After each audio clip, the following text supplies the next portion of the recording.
Hello, beautiful people. Welcome back to the Take a Sip podcast. So we are on episode 3, and I have a beautiful guest here, my friend Alma. You guys may know her from TikTok. Yay!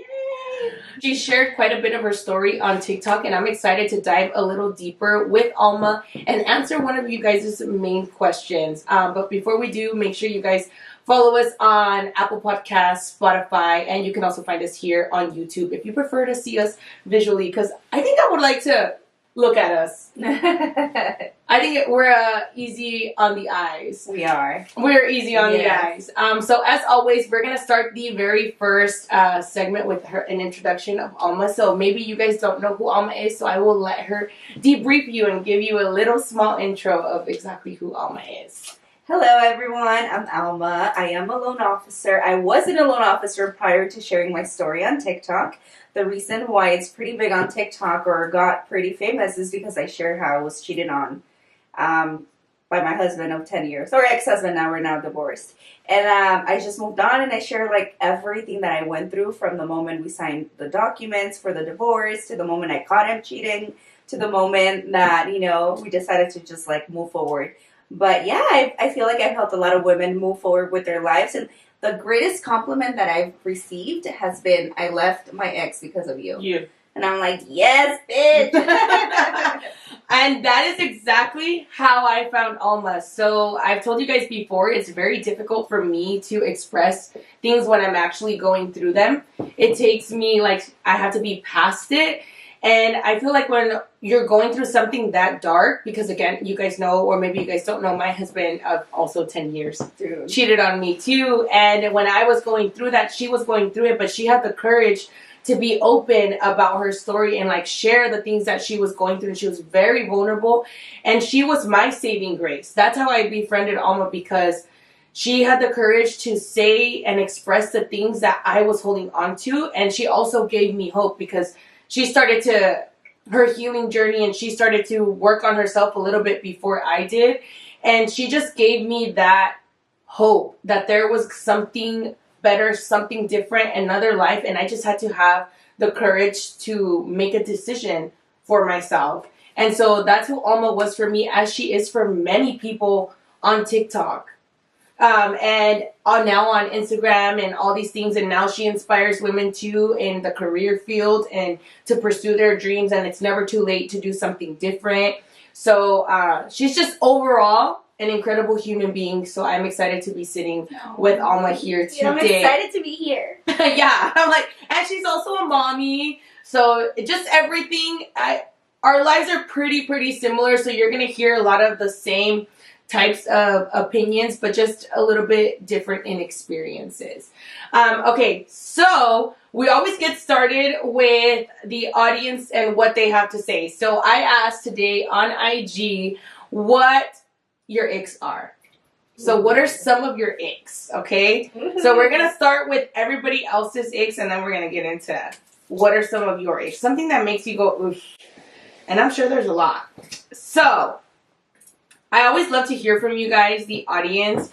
So if you guys don't follow me on Instagram, go and follow me on Instagram, because that is where I communicate with everyone. I'm pretty communicative with everyone and responsive. So make sure you guys head over there so that way you don't miss out on giving your input. Yes. Okay, so bad breath and too much cockiness. Yes. Oh my God, yes. That's horrible. Okay, but don't kiss me in the morning. Like, I will not kiss you. Go brush your teeth first. Okay, but what about when they have cheese on their teeth? You know, that's never happened to me. Has like that happened? No, it's never. No. Like actual cheese, like. You mean like yellow? Like the yellow? Have you ever seen people with a gunk? Oh, like yes. It's never happened to me. Oh, but I would never be attracted to. I mean, like, I'm not kissing you. Sorry. No, dude. Go to the dentist first. But even meeting some. I can't. Yeah, that's bad. Okay. When they have wandering eyes. Oh God, that is so disrespectful. I feel like more than anything, that's a red flag. No, that is a red flag. Yeah. And as a woman, like, let's say you're walking by and there's a couple there and you know the man's looking at you, I feel bad for the other woman. I'm like, I oh do my too. God, that is so embarrassing. Like, I feel mortified. That's horrible. I don't like that feeling either. And as a matter of fact, whenever I'm talking to a couple, I never address the man. I'm always eye contact with the woman, and if he says something, I'll acknowledge what he said by looking and then go back to her and just talk to her. Because I don't like that feeling. I don't want to be, I don't care about anything over there. Whatever you got going on, girl, that's your shit. Okay. Dirty shoes. Does that bug you? Not really. I mean, yeah, to an extent. But, like, it's raining, you know? Everyone's shoes are dirty. I just washed mine. Dirty shoes don't bug me either. No. Like, it depends how dirty. Like, does he not have new shoes? Or But, like, if you go to dinner and he's wearing white tennis shoes, like, they better be clean, you know? Yeah, don't be out here embarrassing me. Yeah. Okay. I agree. A dirty car. Yes, I feel like men should not have a dirty car. Me neither. If a man has a dirty car, red flag. He for sure lets the water run down his butt. He doesn't put soap in it. He for sure. For sure. If he has a dirty car, because I feel like a man's pride is his car. You know what? Well, going back to that, my ex-husband was very clean. Like, I know he washed it. But his car is really dirty now. And that is like an ick. Like, ugh. Dirty with what, though? Like, messy. Like, a bunch of shit inside. It's because he's just a mess. Yeah. So sorry. Oops. Sorry about that. Okay. Dirty nails. That's never happened to me. Like dirty fingernails. Yeah, I wouldn't be with a guy that has dirty fingernails. But dirty hands means manly, though. Like, I love, like, manly, big hands, dirty construction. Choke me. No, I'm just kidding. Yes, me too. Gasping for air? No, for real, me too. I was like, okay, I don't mind dirty nails because I like, now that I've gotten older and now that I've gotten kind of dated a little bit, I realized that I really am attracted to, like, blue-collar men. Like, men that get dirty, that their hands are dirty, that their hands are rough because they're just doing man things. I'm like, oh, there you go. What's something dirty you can do to me? Yeah. Can you grab me like that? Yes. Yeah, I love it. Okay, somebody said men in general are the ick. Yes, that too. That, we agree. We couldn't agree with you more. That too. Let's see. Cheap cologne. Yes. But, you know, I don't think I've ever smelled cheap cologne. Like what time? Where are you guys finding these men at? Yeah, because I don't think I've ever smelled cheap cologne either. Maybe at the club, like, passing by. But how somebody. can you tell it's cheap? I think it has, like, a more distinct, like, vulgar scent. Not so much, like, refreshing or, like, clean. It smells, like, vulgar, like, aggressive, like... Today at the club, I'm going to be like, ghetto. Smelling everybody? Yes. Like, come here. All right, give me one of your icks. When they check when they review the check. So, like, you know, you go to dinner, you have drinks or something, and they ask for the check, and now they're checking the check. Like, to make sure that they didn't add anything else. Oh, like every transaction? Yes, that is, like, the biggest ick for me. It's like, what are you checking for? Like, that you order a soda or tequila water lime? I just love it when they just take out their wallet. And they don't look at it. They just, here you go. Hey. Whatever. Yes, you added 30 things to it. Boss. Whatever. Yeah. Oh, yeah. I feel like that, too. I think one of my icks in line with you, too, is that when they... ask you how much something costs you. Like, when they ask you, I've had experiences where they ask you, like, oh, well, how much is that? Like, oh, like, if I get my teeth done, for example. Like, well, how much was that? Oh, yeah. And, like, why do you care? Go fix yours. Yeah, like, why do you care? Or, like, oh, well, how much was your hair? Like, damn, that's how much. And then you tell them, and then they have, like, an adverse reaction. Dude. Oh. No. You're like, bye. Thank you, next. Thank you, next. Why does it matter? Yes. No. And then I feel like if they're asking you, it's because they're concerned about the fact that they would not be able to do that for you. Yes, of course. Yeah, and that's just a major, major ick for me. Or that they wouldn't do it for you, because some men have the money, they just don't want to spend it. Like, they don't find value in having their woman looking good, smelling Speak good. on it. like they just don't want to. And a man with money that doesn't want to give it away to his woman is like worse than a man with no money. Worse. Absolutely worse. That he wants to hold on to, like, for what? What's the point? I don't know. What's the point? We don't know, so we won't be with them. Yeah, and we don't want to know. No. We don't want to know. Thank you, next. Yeah, okay, what about a physical ick? Like a physical ick. Something que te da asco. You know what? I don't have one. Let me think. Bad breath in the morning. Yeah, that's a physical ick. Yeah. I think for me, a guy that doesn't clean his lagañas. Like, that he just lets his eyes be crusty, and you just have no self-care, Yeah, no. Like, I wouldn't be with one like that. Yeah, me neither, but I'm just saying, like, in general. Have you seen him? If you notice that, like, or if you see them, like, once people get comfortable and they're in their natural habitat, you get to see the things that they really actually don't pay attention to, that they only did pay attention to because... Yeah, that's true. They were, trying to... Yes, Right. That is true. That's a good one. Yeah. What about when they don't shower? I mean, I've never been with men that don't like showering, but it's like, dude, aren't you going to shower before you get ready to go to dinner? What if they just spray themselves with cologne to cover up stink? Ugh, that's horrible. And they don't do that at first, because at first they want to be clean and showered. Pero al rato, when they're comfortable... What about when they don't have wipes in the restroom? Oh! Major ick. That's concerning. Right? Yeah, because I know for sure they have a bush back there. And how are you wiping the full bush with toilet paper? Right. I need wipes. You have all the little rolls left in there. Oh, the little scraps. And then you want to have sex like that? No, thank you. And then there's men out here that want to get their booty ate. Oh my gosh. No, I can't. No. I'm not getting down there. Okay, you know what? You win. That is major ick. Yep. No baby wipes in the bathroom. Major ick. You win. That was a good one. You can't top that. I was like, you're absolutely right, girl. Every bathroom in my house has baby wipes. Yes. Every single one. Okay. Well, now that we're done with the icks, I think that we should roll into the main topic. So, one of the biggest questions that I get quite often, and I know that Alma gets quite often too, is how did you get the courage to leave? What made you leave? Like, what gave you that courage? I know a lot of women use the cop-out of the kid.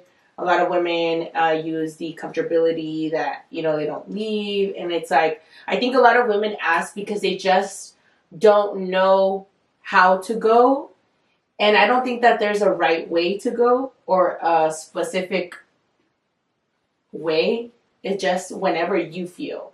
But I'm going to let Alma share her story on when she finally decided to leave and her reasoning.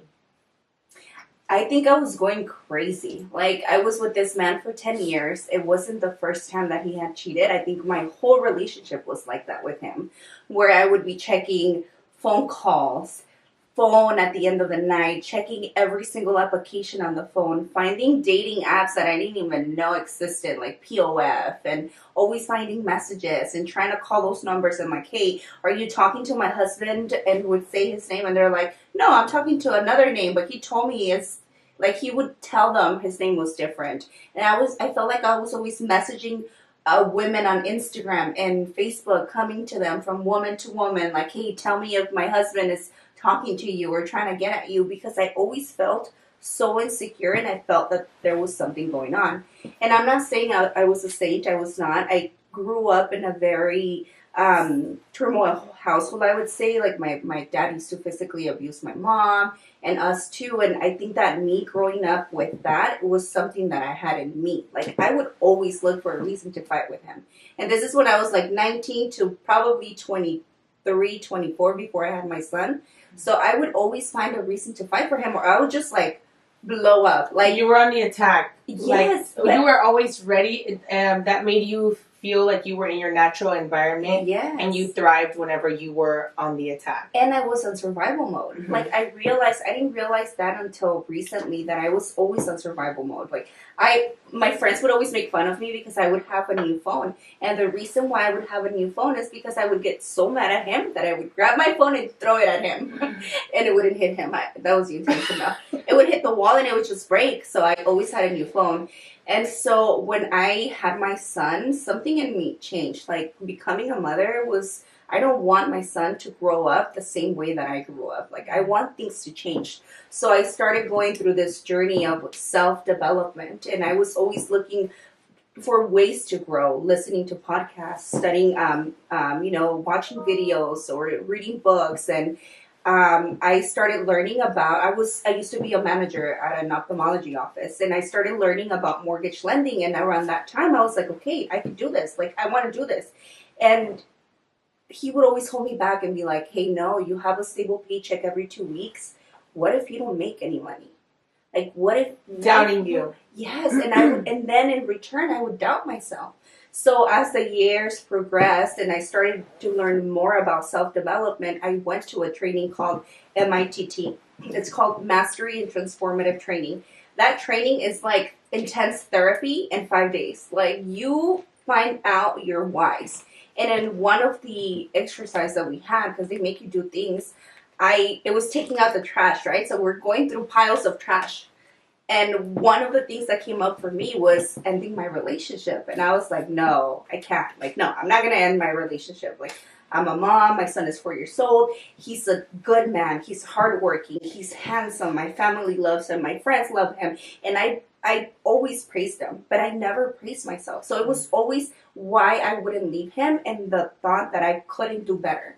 That I was like, this is the best I can get. Like, this is it. Like, I'm not going to do that. So that happened in November of 2019 when that came up for me. And I always say that the universe has a way of working things for you. Yes. Because whether you want it or not, leaving my relationship is something that I always thought about. Like, I remember washing dishes and thinking, is this all there is? If you know me now, you know that I don't really like cooking. I don't really like washing dishes. And I would always do it before. And the reason why, no soy cochina tampoco. You're so mean. The reason why is because I did it for him. Like, I made myself do it to please him because I was wifey, because I wanted to show him that, I deserved him being loyal to me and choosing me, because that's what I always wanted him to do, to choose me. You were in the very pick-me mentality. Yes. And so I went to this training and that came up for me. And, at that time we were trying to get pregnant. So we were trying to have a baby. It didn't happen in December. We said, if by December it doesn't happen, that's it. We're not trying anymore. So at that time also, I was already studying to take my exam to become a mortgage loan officer. I passed my test and I would tell him, like, hey, I want to quit my job. Like, I'm ready to go full time. Like, let me do this full time. He'll be like, nope. What if you don't make it? Like, what if? And I was like, no, I can do it. So one day I came home and I was like, peace out. I already quit. Too bad. I'm not asking for permission. Sorry. But it was after that training, because I realized that I was holding myself back, waiting for somebody else's approval, as opposed to approving it for myself. Like, one thing that I learned is that you are the only one that matters. Your opinions about you are the only one that matters. Even your kids' opinions not even matter. Like, it's selfish, and it's gonna sound selfish to a lot of people to say that, but you gotta take care of yourself so that you can take care of other people, of your children. And that's one thing that I learned. Like, you know what? I have to do this. Your opinion's not gonna matter anymore. Like, it's my opinion. I want to do it. I'm gonna get it done, and I did it. So fast forward 2 months later, he's supposed to go on a vacation with my friends, or well, they were his friends too. It was like a bachelor party. And that's when the whole thing transpired about me finding out that he was cheating, us coming back to LA and me being like, hey, you're not home. What's going on? Like, is there somebody else? And he would be like, no, always denying it. And I was going crazy. Again, after all the growth that I had for 5 years since my son was born, to that point where I was like, crazy. Like, I swear anxious. I was going, yes, you feel so much anxiety and like you want to cry, you want to scream, and I couldn't even. It's all in here. Oh my God. Even just, I went to therapy for many, many months. I would say like almost 2 years. And I feel that I've healed myself. But going and thinking about myself and feeling how I was feeling then always brings like some Those type of feelings emotion. that- You know, yeah. it's like, fuck, I can't believe I went through that. So on one night, I was already tracking him because I didn't trust him. Like I was tracking him, and it wasn't through Find My iPhone because we used to share each other's location. But when he cheated, he's like, "Oh, you don't trust me. I want you to show me that you trust me. I don't want to share my location." I was like, "Oh yeah, bitch. Well, let me track you otherwise." So I was already tracking him. So he said he was on his way home, and he wasn't. He was going to the other woman's house. And at that moment, I decided, I was like, what am I doing? Like, am I going to go look for him again? Am I going to grab my car and drive to his house when I have my son sleeping in the room and I'm going to leave him? Like, what if he wakes up? Mm-hmm. What if, like, the neighbors find out? What if they call, like, I don't know, cops or a social something. worker or something? Because to be honest, I did that once. I did that once when Because my son you're was so crazy. I was crazy. Yeah. I was crazy. And they make you crazy. Oh God, it was like the worst. And I was at that moment, that was when I decided, like, no more. Like, I'm not gonna go through this again.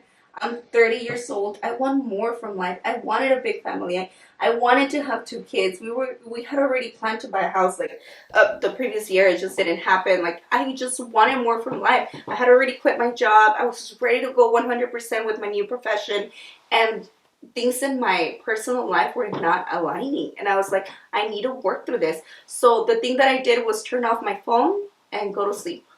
I went to sleep. I wake up the next day. How did you go to sleep? I think I felt so much peace that I had decided that was what I was going to do at that moment, that it just automatically, it was like a weight was lifted off my shoulders. So it didn't require any confrontation. It really just took a decision inside of you. It was not really a confrontation at all. There was no confrontation. Even from the moment that when I found out that he did indeed cheated, because he always denied it, and you're thinking, like, when they're saying no, I'm not cheating, you think you're crazy. Like, oh my God, am I like losing my family for being crazy? Like, am I like, what's going on? Like, I was always, that was always in the back of my head. And when I realized that there was indeed another woman, it was just like, I knew it. Like, it was just like, this is just what I needed. Like, the validation that I am not crazy. You're the crazy one for fumbling the bag. I knew it. I knew it the whole time. Yeah, so...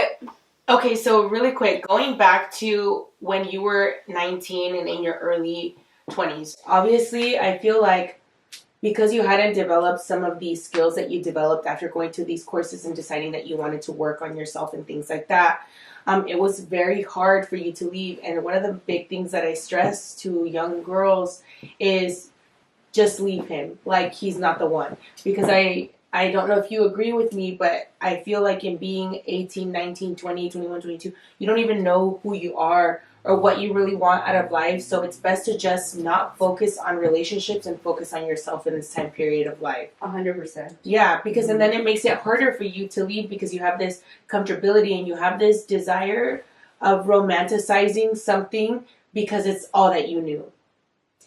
And one thing that I learned is that if you romanticize or you look at someone's potential, then they're not the one for you. Yes. Like, if you're in your 20s, if you're 18, 19, 20, 27, you're thinking, well, maybe what if he changes and then we get married and his family... And when this happens, then this is going to be like this. And it's romanticizing, and romanticizing will get you nowhere. Yeah. You shouldn't have to romanticize anybody. Whoever is for you, when you see them, they will be that exact person that has everything that you need, that can fulfill the things that you need so that the relationship can thrive. If at any moment you're romanticizing the possibility of what it could be, just walk away. They're not the one. And I know that it's hard when you're younger, so obviously you stayed. What were your reasonings for staying at that time period? I feel that I didn't know what self-love was. After leaving my ex-husband, I went through this journey of finding who I really was, and loving myself. I didn't love myself enough to say I deserve better. I didn't love myself enough to say, like, hey, I can be on my own, because I think one of the things, or the biggest, was being alone. Like, I'm going to be alone and lonely and not have a boyfriend or not have a husband. Like, no. you really learn how to love yourself when you're not in a relationship, when you're by yourself. You don't need a man to teach you that self-love because you are the only one that needs it for yourself.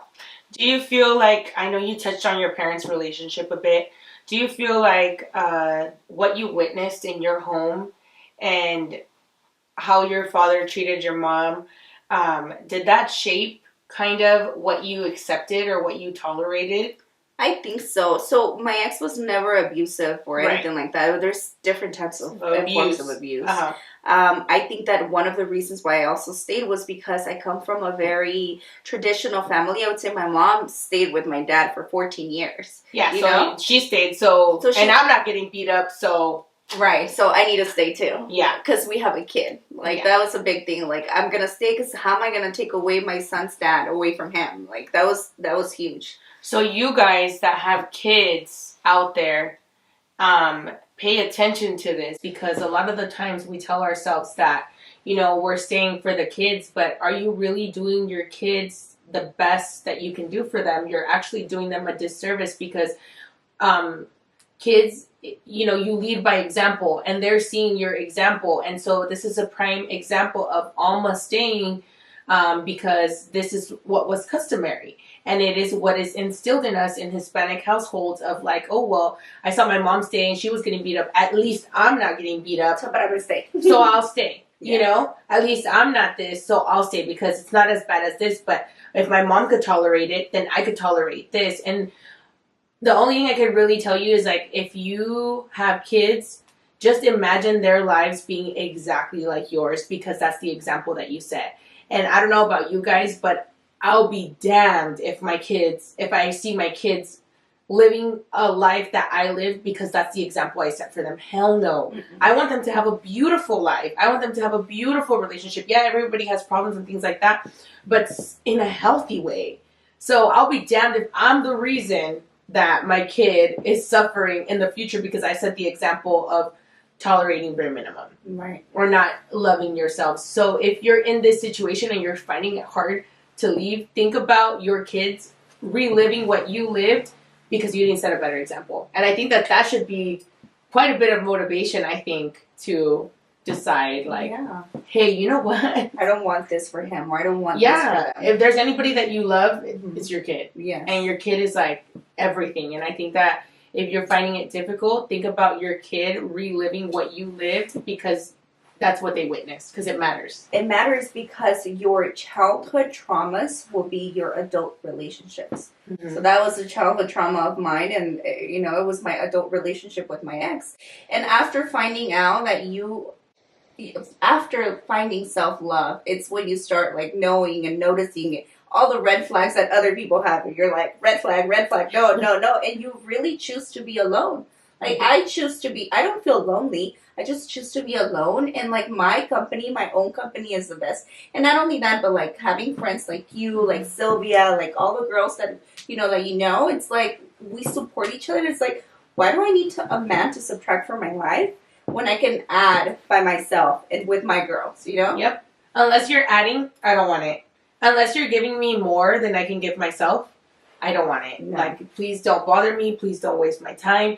And aside from that, even if you're trying to bother me or waste my time, I can see that you're trying to bother me and waste my time, and I'm just not going to talk to you. Red flag. Yeah, I got to go, bye. Sorry, bye. You don't like Bad Bunny? Red flag. Yeah, oh, sorry. Can't hang out with you. No, I couldn't agree with you more. So then, after you went through this, like, journey of self-discovery and healing while in your relationship, and you finally discovered that he was doing this again and it was going to be a repeated thing and you decide to let it go, how do you bring that conversation up? Because I think for me it was something that was, like, I knew that it needed to be over. I knew months before, like maybe 3 months before. I knew that it was going to end, but I felt like I couldn't leave I couldn't just get up and say, you have to leave. Like, I felt like I needed something to happen so I could say, that's it. You know, and it took some time for something to happen, but I knew that it was over months before, and I just needed something. So you have, I think, a lot more courage than I do in that sense to just be able to say, nope. That's it. Yeah. So that day that he didn't come home, that I was tracking him and I went to sleep, he shows up the next day and he tells me he went to go have drinks with a friend. So everything he was telling me didn't make sense. But wasn't he on his way home? He was on his way home, but he didn't end up. So he turned off his phone, or he wasn't answering my calls, and he was just not gonna come home. I knew he was not gonna come home, so I turned off my phone and I went to sleep. The next day in the morning, he shows up. So he shows up the next day. So he doesn't come home to sleep. That's when I decided, like, I'm just gonna turn off my phone. I'm done. Like, I don't want anything. So he calls me in the morning. He's like, "Hey, I'm sorry. I fell asleep in my car because I went to go have drinks with this guy named Omar." But without even telling you as his wife, without even telling you, like, "Hey, babe, I'm going to go get some drinks to decompress." Nothing. Oh. That's when I knew, like, hey, oh, wow. something's He going has on. no respect at all. Not even, like, to fake it. No. So I'm trying to act nice. I'm like, okay, well, are you going to come home? Like, what's going to happen? I'm trying to be the nicest. Like, I'm fuming, but I'm trying to be really nice, you know? So he comes home and I'm like, hey, so I make him breakfast. You made breakfast? Yes. I hope you spit in it. I was trying to be really smart about how I was going to go about things, you know? I feel like I needed proof to validate that I was not making the wrong decision. 1. 2, that I wasn't crazy and that there was indeed something happening. And that, just give them the benefit of the doubt.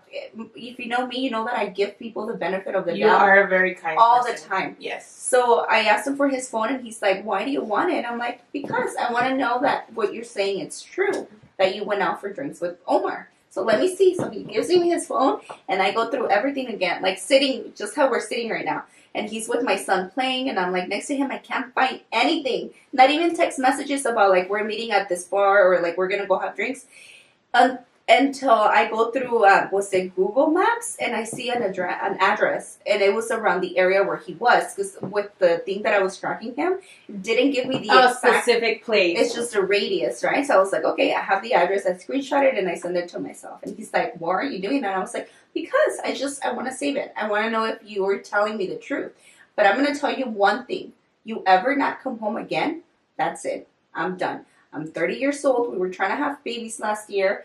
I want more from life, David. Like, he said, David.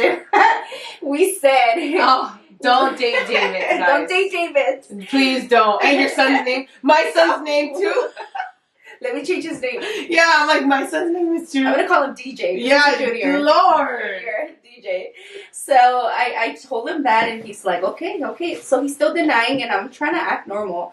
So it was until the following week where he didn't come home again. And that's when I was like, I'm done. Like, I went to the office. I was already training for mortgage lending. I'm driving to the office, and this is like the darkest moment of my life. Because I had already told him, you don't come home again, I'm done. That's it. So now I have to abide by my word. Because if you're going to tell them something. That boundary. So when you make a boundary, you have to honor the boundary. Because if you do not honor the boundary, it's good. Yeah. It's just going to continue to get violated. They're going to take you as a joke. Mm-hmm. They're really not going to take you seriously. So, and that applies to anything, you guys. Whatever boundaries you have, if somebody violates them, learn to be firm with your boundaries. That's a big thing. Yes. And so I'm driving to the office, and it was raining, just how it's been raining now. And my first thought was just like going off the freeway. And that's when I realized I really you lost your damn mind.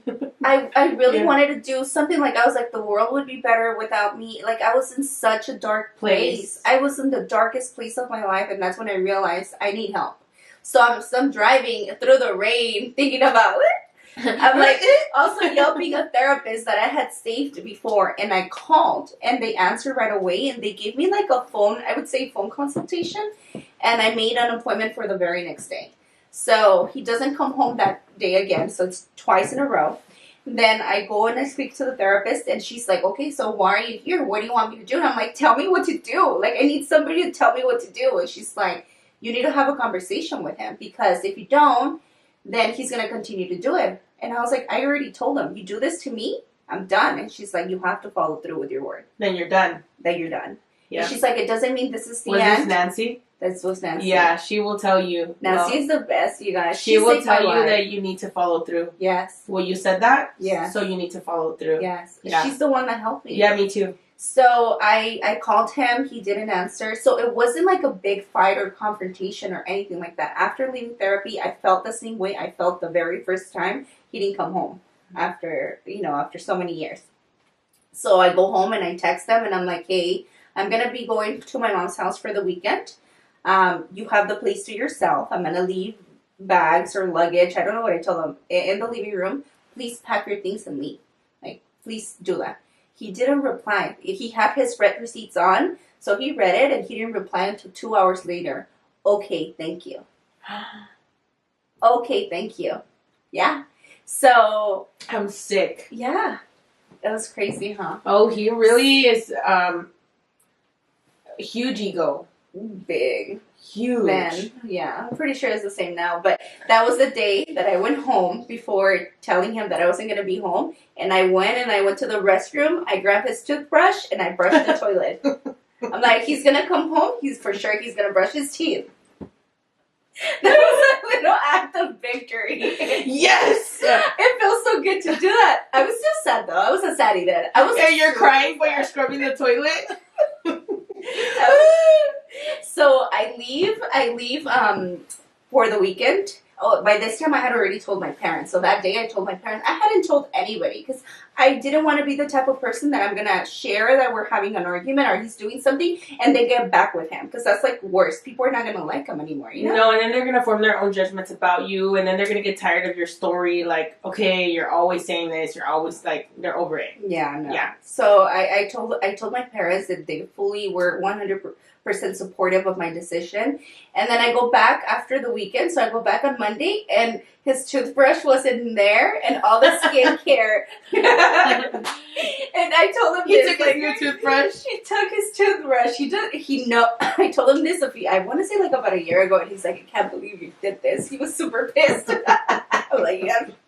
Payback, your own little form of payback. Yes. That's nothing compared to what he did, girl. He could have brought home all kinds of stuff to you. Yes. Oh my God. Yes. Yes. I actually did have chlamydia when I found that I was pregnant, and it wasn't from any it was from him. And I was like, you didn't pregnant. You didn't question him then? He said it was like 2 weeks before, and he did something, and like he was super sorry, but he already knew he had it. He just hadn't told me. And he still was intimate with you? He didn't want to. It was so weird. Okay, that's another story. He didn't want to for like about 2 weeks, right? And I was like, oh, maybe because I'm pregnant. Like, it's weird. Until like the day before we go to the doctor to have my ultrasound, we had sex. And then I take the test, or like they do the testing, and then it comes up that I have chlamydia. So then I go and tell him, like, did you know that I have it? Like, did you have it too? Like, did you know? And he's like, yes. So he confessed. Like, I was intimate with somebody else. You still didn't leave him? I was pregnant. I didn't love myself. I didn't love myself. It wasn't until after getting pregnant that I realized I needed to change. And, I went through this. It's a process. Like, it's so easy to come and tell somebody you need to leave because he cheated on you. Or you need to leave because he gave you something. It's so easy to tell somebody that. But it's a process that you have to decide to go through. Because you can say, yes, I'm going to leave him, and then get home and not do it. It's a process. Mm-hmm. But no one's going to come and save you. You're only going to save yourself. And so... That makes me so sad. I can just imagine, like, how small you felt. Oh, yes. How small. Because even thinking about, like... And, like, even when you don't have, like, self-love, you still tell yourself, like, what are you doing? Like, you're better than this. And you still have these conversations, but it's like you don't believe them. Even though you can tell yourself verbally, like, you deserve better than this, you shouldn't be here, this is not right, blah, blah, blah. Like, you can tell yourself all these things, but you just don't believe them, and you won't go. And I can just imagine how sad you actually really were. I was super sad for a while. Do you look back at pictures and see yourself and see somebody you don't recognize? Yes. Do you see sadness in you? Like, no glow, no radiating energy? Defeatness. When I see my before pictures, and I share some TikToks on my TikTok about how I looked before, defeated. Like, my eyes show sadness, and I felt defeated. Like, this is it, And now I'm like, I'm happy. Yeah, just glowing. Yeah, totally. I agree. I look back too, and I see emptiness. Like, empty, tired, like 20 years older than my age, just because of sadness. Like, this, like, deep dark place that you can't express to anybody, and it really shows when you're genuinely not in a good place. It comes out on the outside, or if you're not being loved properly, you can see it. Yeah. You can see it. It's in your energy, it's in your aura, it's in your complexion, it's in your eyes, especially the eyes. Yes. The eyes look like, I look back and I'm like, she looks so sad. Like, I don't even know her. I feel bad for her. Yes. Yeah. Yes. It's really sad. Okay, so you get your little lick back. He leaves. I'm assuming he goes to be with whomever he was doing things with. Mm-hmm. And then what's the divorce process and all that like? What is the aftermath? Did you struggle with like, maybe did I make the right choice? Did you have these thoughts of like, dang, I miss him? Like it's very real to miss something that's not good for you, by the way, guys. It doesn't mean that you should go back, but it's very real to miss something that you know is not good for you. I always missed him, like not recently, but when I was going through that process, I want to say that I didn't stop missing him until maybe a year and a half after we separated. But I remember I had like really bad moments where I would just sit down and cry when I was doing my makeup. When there were days that I was like in bed all day, all night, and would do the bare minimum for my son. This is COVID time, so everything. Were you doing closed. TikTok then? I was sharing some of what I was going through. Yeah, okay. I was sharing then. I wouldn't. I would just be in bed all day because I was depressed. Like I was really depressed. The only thing that I would look forward to was my meeting with my therapist, with Nancy, every other week, because I started doing it weekly, and then I switched to every other week. It was expensive, and I was always like questioning myself: is this the right choice? But although he would say like, I want my family, he wouldn't take the actions. Like he wouldn't do anything to get his family back, right? And I just started to like take care of myself physically. I had a tummy tuck and my boobs done. And then I was like, he's not going to have this ever again. And, I made the mistake of sleeping with him after. So then I became the other woman. And then I felt super guilty. I felt super, super guilty. So does she know about this? I told her. It was a long time ago. I told her. I reached out to her and I told her. Obviously, she probably didn't believe me then because men have a way of like gaslighting women that they're with. And for some reason, we believe everything they say. Yeah. So I wouldn't doubt it if she didn't believe it. But at that moment, I didn't do it because I wanted to get back at her. I wanted him. Yeah. I missed him. And it's okay to have those setbacks, as long as you're aware and you're like, okay, the decision that I made was the right decision. Like, I'm never going back. Like, there's no way that I can put myself through that because I've done so much work for myself to grow as a person, as a mom, as a human, and he's the same person he was when we were 18 years old. Mm-hmm. So I was like, no. Through this process of the divorce, he obviously wanted 50% custody. They always fight for that because they don't want to pay anything. I wasn't working, so although I had already gotten my license to do mortgage loans, it was kind of like I was going through the process of growth, of healing my heart, and I was healing my heart. And everything was closed. Like, COVID, everything was... You remember the first months? Like, the streets were empty. Everything was closed. School was closed. Like, my kid couldn't even go to school. I'm like, I can't even cry alone because I have to feed him a cup of noodles. And you're in the bathroom trying to cry? Like, trying to use the bathroom? I feel it. I'm in my room. So that's when I realized that you have a way of projecting your energy onto your children. Because I would be super sad day and night and just be in bed and feed my kid cereal in the morning, cup of noodle for lunch, cup of noodle for dinner. Like, I was that mom where I was so depressed I couldn't even get up. So then the next day I would be like, okay, I need to get up. Like, I can't have him indoors all day. Like, at least go to my mom's house. And then I'll be like, hey, let's go out. And he just didn't want to do anything. He was in the couch, like, watching TV all day. And I was like, okay, is it me? Like, is it my energy that I'm projecting onto my son? Mm-hmm. That's when I realized I need to get it together. Like, I can't be like this. I can't. So I would try to go to my mom's house every day and at least have something to do. No one was working at that time, so everybody was home. So being with family really, really helped me throughout the process. And then he filed for divorce. He was like, I want the divorce. I'm like, okay, then you file for it. I didn't have money. How was I going to pay to file for the divorce? So I'm at home and I get served. And they bring me the papers, and he put the date of separation in November of 2019. Oh my God, I was so upset. Like, you know, this is like something that came back for me. Like, I was angry, I was upset, I was depressed, I couldn't believe him. I wanted to find out, like, did they start their relationship back in November? Like, did she not know that he was married? Maybe he lied to her. She knew, huh? And she knew. Well, she knew. I think she really did. I think she knew. She blocked me, so she knew about me. I didn't know about her. Mm-hmm. It's always the ones that, you know, that know about you. And I couldn't believe it, so I was like, I need to get an attorney. Like, I'm going to get an attorney. So I did hire an attorney, and I was like, I'm going to go after everything because I wasn't working, and he had a side business, and he's a police officer. So I was like, I'm going to take your retirement plan. I'm going to file for child support. I'm going to file for alimony. Like, I was, you know, going after everything because I was super upset.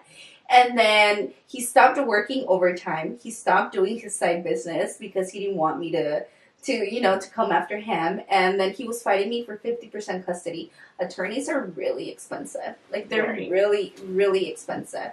So at the end, we just settled. We went to court twice. They even wanted to put a gag order on me because I was sharing my story on TikTok. So this is when everything got really big. I think, like, my video that went viral had like 27 million views. Like, oh my gosh, really? Yes. Like, I would go to Mexico. I would go to like places and be like, oh, you're the girl from TikTok about the girl that got cheated on. You're like, oh, that's me. Oh, yeah, that's me. So because I was sharing my story, they wanted to put a gag order, but the judge was like, no, it's her. They can't silence you. It's her right. Like, they can't do that, you know? She can't. Yeah, and especially, too, if you're not even saying names, you're not even saying, like, nothing, you're just generally sharing your story, they can't silence you as much as they want to. They can't. They can't. And it's not that I was talking bad about him, and I still say that now, you know? It's just your story. My story. I'm sharing what I went through. Right now, sometimes we don't see eye to eye in our co-parenting relationship because we co-parent my son. But he's my son's dad, you know, and I know that at the end of the day, there has to be a certain respect towards each other. And he's still with his girlfriend. They're together. And, like, I have no say in that. But I have heard before that, hey, you're talking about me. Like, stop talking about me. Like, dude, I'm sharing my story. Like, maybe you should stop being such a hoe. I couldn't agree with you more. I've gotten the same type of responses from my ex too, or like, oh, don't talk about me, don't say this, or just get over it. And it's like, who said that I wasn't? Like, I'm over it, but I'm who sharing said that my I wasn't? story. But that doesn't mean that I'm gonna be quiet, or that it wasn't real, or that this didn't happen. It did. And if you get some heat because of that, that's not my problem, because you should have thought about the decisions that you made before you made them. I didn't make the decisions for you. Mm-hmm. It's like, if you shot somebody, I didn't pull the trigger. Mm-hmm. You did. Mm-hmm. And why am I responsible for you pulling the trigger? Right. I'm not. Right. You know? So I will never be silenced. Mm-hmm. And I know that you will never be silenced. And it's not that you share things every day. It's just whenever something comes up, or you think of something, or something is prompted, then you're like, oh my gosh, yeah, I went through this, or I went through that. And you share for other people. To give other people hope. Right. And I don't think that you should ever, you're not responsible for him, nor her. You're responsible for you. Yes. And for what you went through, and for your story. Yes. And nobody else. And look at how many people you help. You help me. So I can only imagine how many people this makes a difference for. And you think that I'm going to stop because of you? No. Absolutely not. But I do want to give you advice. If you're going through a divorce, make sure that you put everything on paper. At the end, because we settled, I was like, you know what? I want to help him buy his house one day. So I'm not going to put him on garnished child support. He can Zelle me every month. Like, I was trying to be nice. For who? I don't know. For my son, for him, I have no idea. But now, because I'm living the consequences of doing that, it's like, no.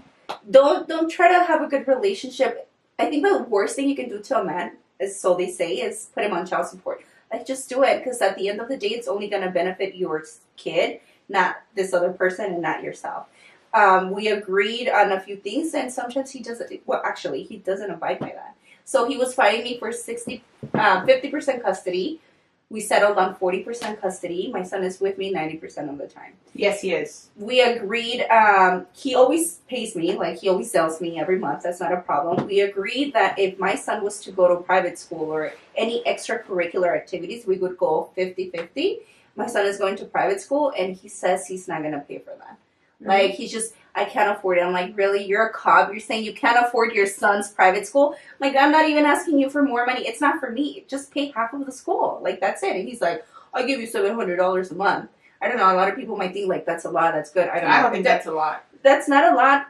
But it's not even me asking him for money. It's like, pay for half of the school. Like, pay for half of the school. Because then what's the point of, I do all the work? Like, sometimes I feel like it's unfair. And that's one of the... It isn't fair. One of the things that we don't see eye to eye. So my advice to you is that if you're going through that, just put him on child support.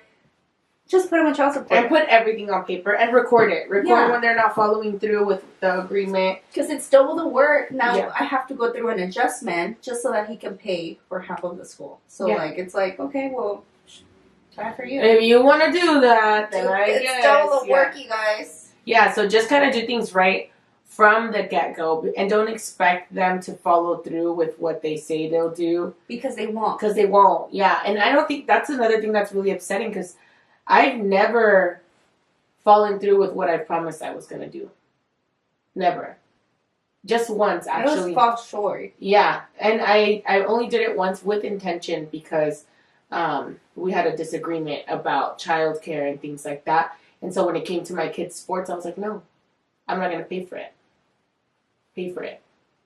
Because I already paid for the school, and you decided that all of a sudden, because you have assistants, that you're not going to help. So then, okay, well, I'm spending $2,000 over here.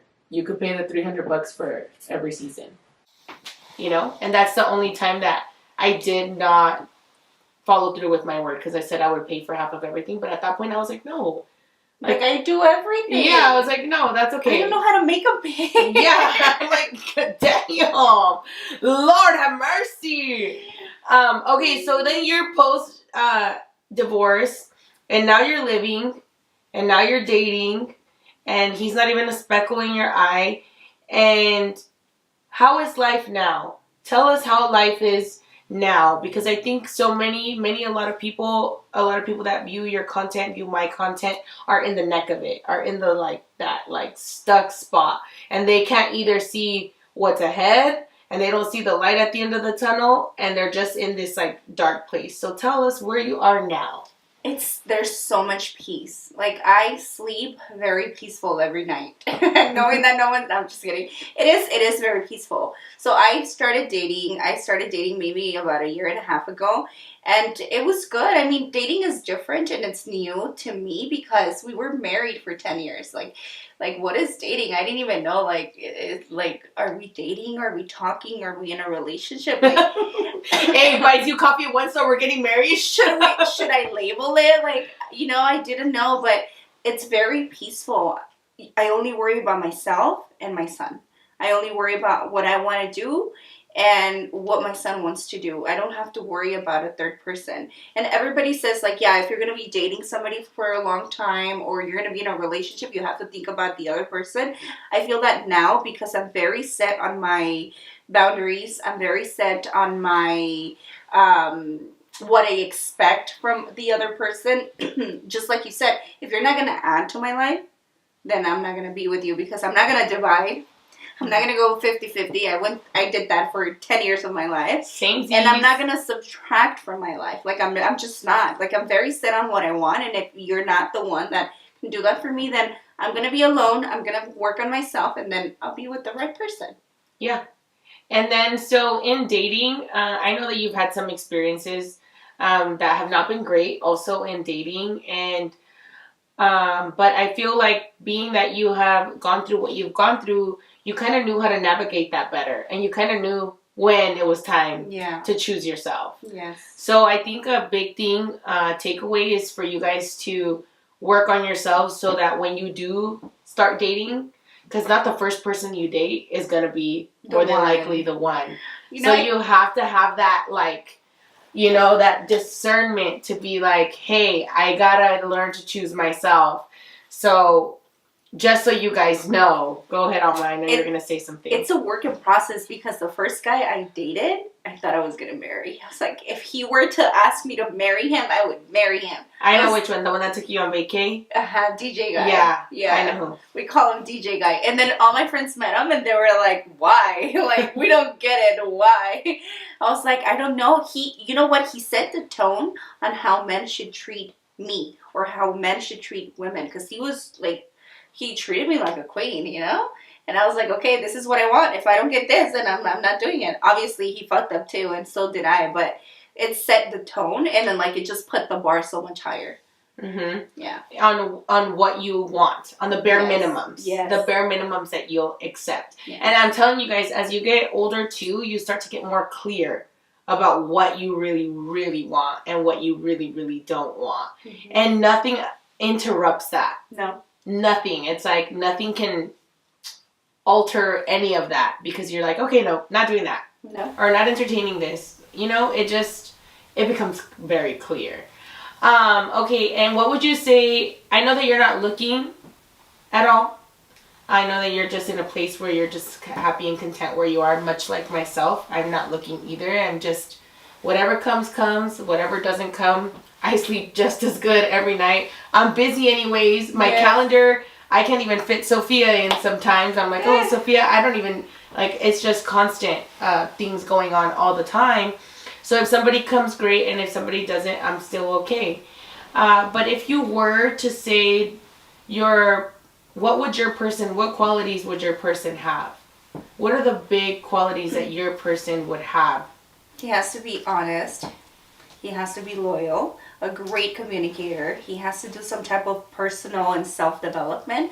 He has to be well-established because... What's well-established? Give me a number. Like, have a business, you know. Give me a number, own Alma. a home. Give you a number, like a monthly? Like a monthly number. Give me a number. Because this is a very real conversation. I feel like... I'm sorry to tell you guys, but I feel like you guys settle. Women. Yeah. Not you. Yeah. I feel like we have a tendency to settle for something that's beneath us. He has to make more money than me. Okay. Like, I know how much monthly I can make, and I make. Like, he has to make way more. He has to have his own place. If the conversation of me or us moving in together were to come across, like, hey, I'm moving you in and your son with me, or, like, I'm going to get a place for us, like, there's no way that I'm going to go, let's get a better place 50-50, like, let's buy a house. No, like, I'm buying a house for us, then okay. Like, that's how it has to be. Yes, so he has to make a decent amount. So it's Yes. definitely 6-figure range. I would say no single dad, so he has to not be a dad. And I know that's counter. I feel like a lot of people they've called me a hypocrite because they're like, you're a single mom and you won't date single dads. That's really interesting. Well, the reason why is because my son is my priority. And if I were to pick between my partner or my child, I would always choose my child. Well, of course. And I think that as a mother and as a parent, not even as a mother, if you're a good parent, your children will always be your priority. I'm a woman and I'm selfish. I want to be the priority. So if this man or if a man I date has kids, I'm not going to be the priority. Damn, that definitely narrows down your dating pool by a lot, significantly. Because I am open to dating somebody with kids, and I would prefer that because I don't want any more. So that definitely narrows down, especially at our age range. Because what's your age group that you... 35. It has to be 35 to like 47, I would say. So to meet somebody 35 to 45 with no kids... I know they exist, but your pool is even more narrow than mine. Like, if mine was a little pond, yours is like a puddle. But you know what? The 35 to 45-year-olds with no kids are the bosses. Like, this they're is the true. CEOs. They're the men that focused their 20s in building their career and building their business. They were on some bullshit. They were on some real shit. And they might not want kids. They want kids. It doesn't matter. I would like to have 2 more, but if I don't, I'm okay with that. I'm okay with just having my son. Yeah. Yeah. Oh, man. I don't want any more. But I do want to be the priority. Like, I want to be the priority. And I know that that's going to be Like a thing. I think that it's possible to have that with somebody who has kids, but somebody whose kids are older. Yes. Whose kids have their own like lives high already. school or they're college. because when kids are in high school, they don't want you in their mix. That's so true. I think that if there's maybe somebody whose kids are a lot older and they have their own life, because then you are the priority, essentially. Maybe their kids will have a need here and there, but essentially you would be the priority. Right. Yeah. Yeah. So I don't know, girl. I'm like, that's a little. I was like, dang, that's a little chatico. I've never. I was like, where are you gonna find somebody? So the other thing is, like, I've never thought about that. I've never thought about that, but I always have this, like, abundance mentality. Like, of course. There's so much for everybody.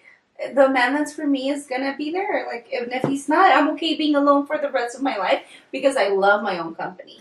I do love my own company, but I don't want to be alone for the rest of my life. No? No, but I do love my own company. I do love myself, but I think life is so much better shared. Yeah, it is. Yeah. You can share it with your girlfriends. This is true, but what if they get mad, girl? Get the rose, girl. Make them break up. Hey, make them break up. Like, no, you can't. We're supposed to go to Cabo, girl. That's true. That's true. No, yeah, I definitely enjoy my own company, but I don't want to. I would love to remarry, and I would love to remarry before 40. Yes. Yeah. Yes. So before 40, and like start a life with somebody. Would you have a big wedding?